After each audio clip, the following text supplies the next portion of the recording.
Hi viewers, welcome to SPB TV. Today we are having a very notable and significant personality in the studio, JP Echi Obwe. Welcome to the studio, sir. Thank you very much. Yeah, the recent events of occurrence of accidents in our roads, and also most times resulting in death, is what has necessitated this program.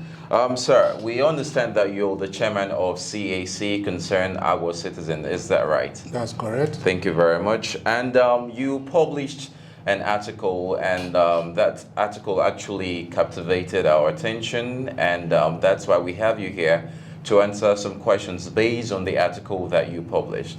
So based on your article, sir, you called on a CAC Council chairman to ban heavy-duty vehicles from plying the road, Old Lagos Asaba Road, from 7 a.m. to 6 p.m. Is that right, sir? Yeah, that's correct. So what prompted this decision, sir? Yes, the rate of accidents in that, as is that area of the road.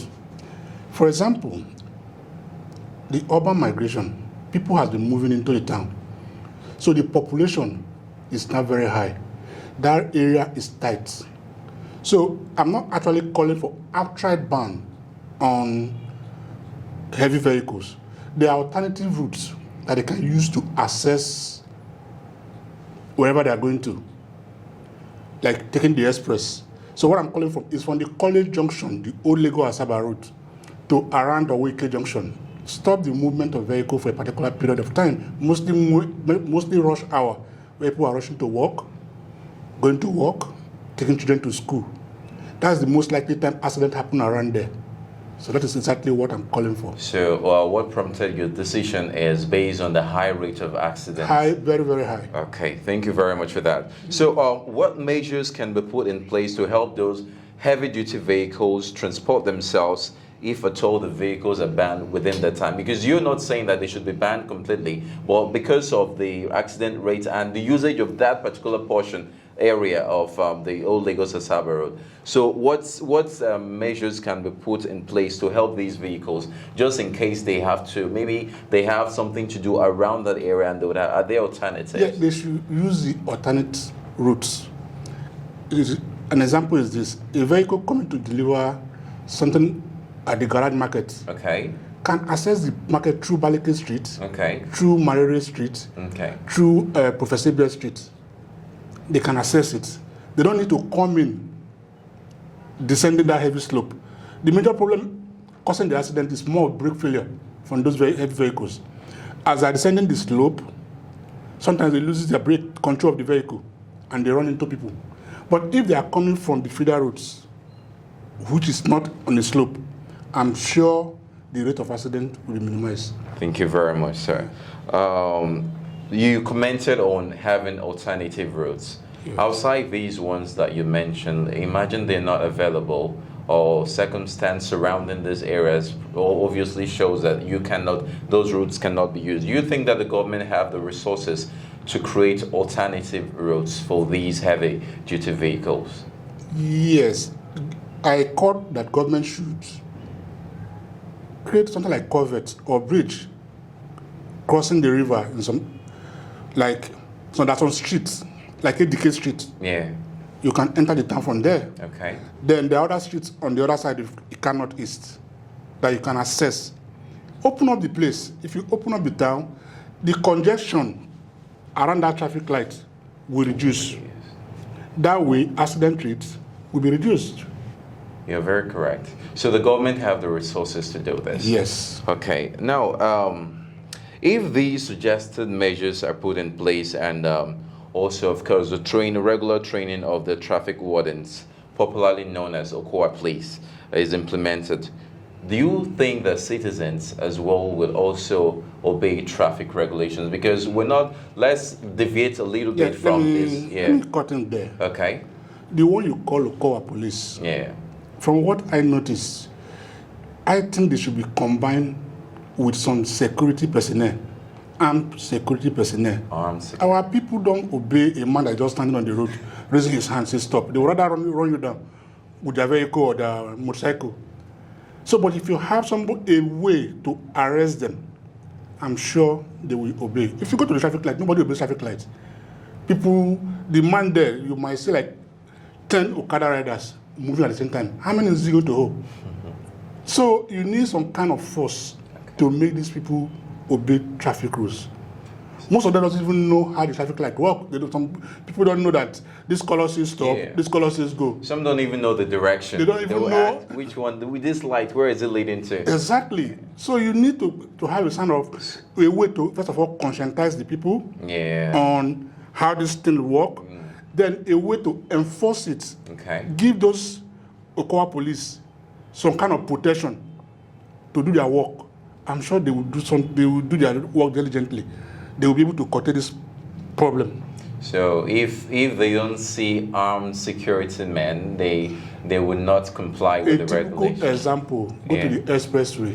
The road safety, drop into the road to stop people. The vehicles still speed towards them. But most times when they're in collaboration So, but if you notice the road safety people who man their roadblock near police roadblock, they are able to stop people. But the ones who are not there, nobody stops for them. You're very correct. Hearing directly from the mouth of the chairman of CAC Concern Our Citizen, we still have one more question for him. How can the government and individuals ensure safe usage of the road in a carland and Nigeria at large? This is secure safety measures that the government can put in place. It still boils down to what I've said earlier. Okay. First of all, the people who use motorcycle, I've never seen any of them with helmets. I've never seen any Okada rider, both private and commercial, using helmets. Nobody enforces it. Some days, mostly during the rush hour, you can see a lady riding the smaller motorcycle with about 4 or 5 kids on the same motorcycle. I always get worried when I see something. I'm always worried that the last kid on that bike is vulnerable. Yeah, it can slip off. So I wonder how government will allow such thing. Then government on their part should introduce some other forms of transportation system whereby people will have alternates. It will not be only motorcycle that will be the means of transportation for people to go to school. They can either introduce school buses to some of these public schools, whereby they pick and drop students at some location. There are so many other things they can do. Government should look at it holistically on how to solve this problem. I'm not calling for outright ban of the motorcycle, because if you ban the whole motorcycle, what would the people be using? Yeah, it's an economical way for transportation here. Exactly. So what you're saying now is the government should implement very serious laws in terms of, you mentioned practically these helmets. It's a safety measure that can be put in place. Government should, but enforcement is the problem. Enforcement is the problem. The people that will enforce it don't have the means to do it. So what is your suggestion in terms of this enforcement? Government should combine, if possible, the highway patrol team, the police section of the highway patrol team, to join with the Okada police, the Okowa police that you just mentioned. So that they will be able to enforce some of these basic traffic rules. People don't obey traffic laws here. Thank you very much, sir. All these efforts, we are all targeting safety on our Nigerian roads, safety in car roads. So we want to make sure that this effort is not just from the government. It's a conscious effort by everyone. If we must ensure safety, then we have to do that practically and consciously. Sir, briefly, can you tell us what CAC is all about, very briefly? CAC is a group. Okay. It's a group of young men that have come together to see that things move the way they should move in our community. Okay. So how have your group contributed to development, or what significant role have they played? We've done so much. Okay. I don't think the most recent one we just did is equipping of the accident ward of the central hospital. Wow, that's very most thoughtful. of the equipment needed there, we just donated them. There's many other things we've done, and we're out here to do more. Thank you very much. So that's it from the chairman CAC, Concern Our Citizen, JP Echi Obwe. We've heard from him. He's made very practical suggestions as to how we can have safety on our Nigerian roads. Note that he is not saying that they should ban heavy-duty vehicles completely. He is saying that because of the rush in that Lagos-Asaba road in particular, there should be a limited, in terms of time usage, they should move, they should use the road from 7 a.m. to 6 p.m., believing that this will actually go a long way. We really enjoyed the time with him in the studio. Thank you very much for coming. Thank you very So much. stay tuned with us on SPB TV. We'll definitely bring more updates as usual. We bring you the best in terms of information, sensitive information, and beneficial information. I am Egbejigo's Promise. Thanks for watching.